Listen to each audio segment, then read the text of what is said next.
英語聞き流し10分間、名作リスニング、英語テキストと MP3 ダウンロード、その他の物語は、ホームページよりご利用いただけます。88thpp.com 88thpp.com Alice's Adventures in Wonderland Part 1 Chapter 1 Down the Rabbit Hole. Alice was beginning to get very tired of sitting by her sister on the bank, and of having nothing to do. Once or twice she had peeped into the book her sister was reading, but it had no pictures or conversations in it, and what is the use of a book, thought Alice, without pictures or conversations?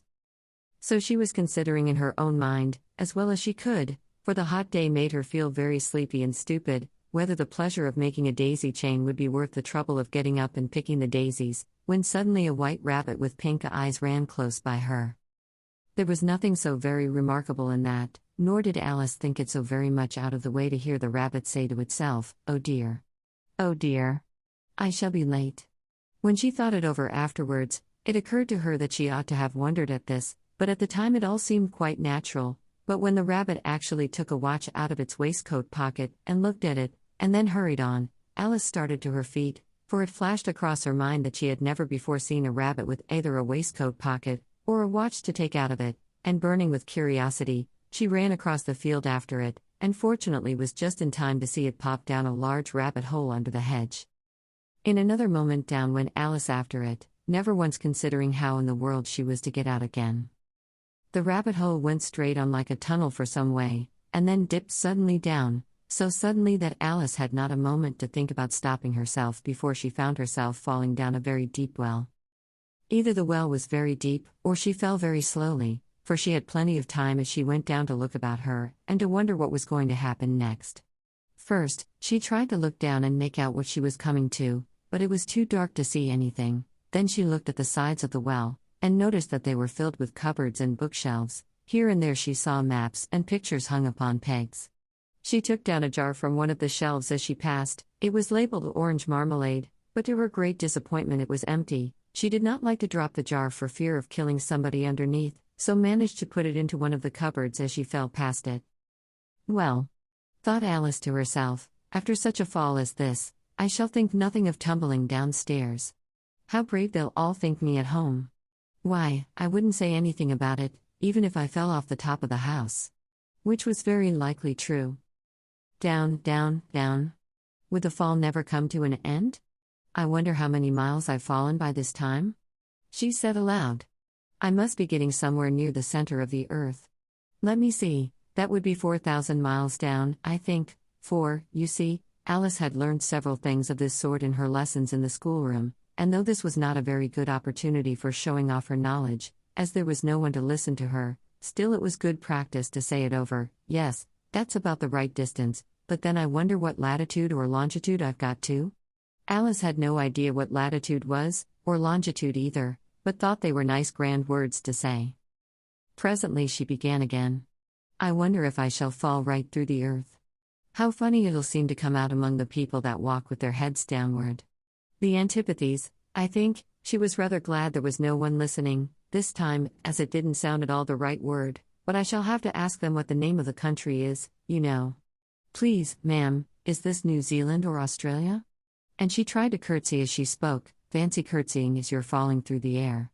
"Do you think you could manage it? And what an ignorant little girl she'll think me for asking. No, it'll never do to ask, perhaps I shall see it written up somewhere." Down, down, down. There was nothing else to do, so Alice soon began talking again. "Dinah'll miss me very much tonight, I should think." Dinah was the cat. "I hope they'll remember her saucer of milk at tea time. Dinah, my dear. I wish you were down here with me. There are no mice in the air, I'm afraid, but you might catch a bat, and that's very like a mouse, you know. But do cats eat bats, I wonder?"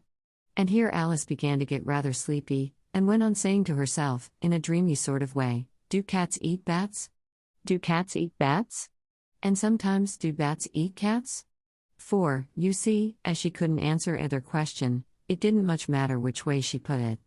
She felt that she was dozing off, and had just begun to dream that she was walking hand in hand with Dinah and saying to her very earnestly, "Now, Dinah, tell me the truth, "Did you ever eat a bat?" When suddenly, thump, thump, down she came upon a heap of sticks and dry leaves, and the fall was over. Alice was not a bit hurt, and she jumped up onto her feet in a moment. She looked up, but it was all dark overhead. Before her was another long passage, and the White Rabbit was still in sight, hurrying down it. There was not a moment to be lost. Away went Alice like the wind, and was just in time to hear it say, as it turned a corner, "Oh my ears and whiskers, how late it's getting." She was close behind it when she turned the corner, but the rabbit was no longer to be seen. She found herself in a long, low hall, which was lit up by a row of lamps hanging from the roof. There were doors all round the hall, but they were all locked, and when Alice had been all the way down one side and up the other, trying every door, she walked sadly down the middle, wondering how she was ever to get out again. Suddenly she came upon a little three-legged table, all made of solid glass. There was nothing on it except a tiny golden key, and Alice's first thought was that it might belong to one of the doors of the hall, but, alas! Either the locks were too large, or the key was too small, but at any rate it would not open any of them. However, on the second time round, she came upon a low curtain she had not noticed before, and behind it was a little door about 15 inches high. She tried the little golden key in the lock, and to her great delight it fitted.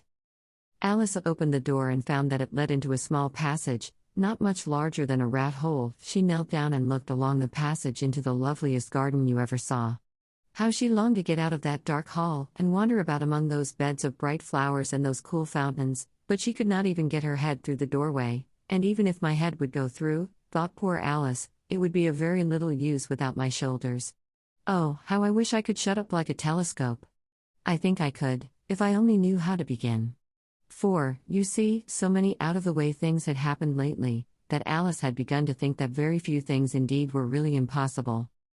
There seemed to be no use in waiting by the little door, so she went back to the table, half hoping she might find another key on it, or at any rate a book of rules for shutting people up like telescopes. This time she found a little bottle on it, which certainly was not here before, said Alice, and round the neck of the bottle was a paper label, with the words "Drink Me," beautifully printed on it in large letters. It was all very well to say "Drink me," but the wise little Alice was not going to do that in a hurry. "No, I'll look first," she said, "and see whether it's marked poison or not," for she had read several nice little histories about children who had got burnt, and eaten up by wild beasts, and other unpleasant things, all because they would not remember the simple rules their friends had taught them, such as, that a red-hot poker will burn you if you hold it too long, and that if you cut your finger very deeply with a knife, it usually bleeds, and she had never forgotten that, if you drink much from a bottle marked poison, it is almost certain to disagree with you, sooner or later.